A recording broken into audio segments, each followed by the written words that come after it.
Moyo wangu umejaa furaha kubwa kwa tukio hili. Limekuwa ni tukio la pekee kwa moyo wangu. Niseme Mungu awabariki.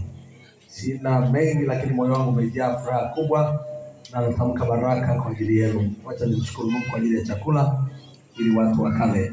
Baba, katika jina la Yesu tunasema asante. Umekuwa mwema na mwaminifu katikati yetu. Tangu tulipoingia mahali hapa tumeuona mkono wako. Nimekuona kwenye safari yangu ya maisha. Nimekuona pia hata kwa ajili ya kusanyiko hili ambalo nimekuja kwa pamoja kwa ajili ya kutuunga mkono katika mioyo yetu, kukushukuru watu waliotufikisha. Na mbele yetu kuna chakula, tunaomba kiponye, kitakase, kiwe afya katika miili yetu. Kila mmoja anapoenda kushiriki apokee nguvu na uzima na afya. Walio dhaifu wapokee uzima na afya. Na zaidi ya yote Bwana ukawabariki miili yao, ndoa zao na kila chochote wanachogusa kwa mikono yao. Kwa jina la Yesu. Amen.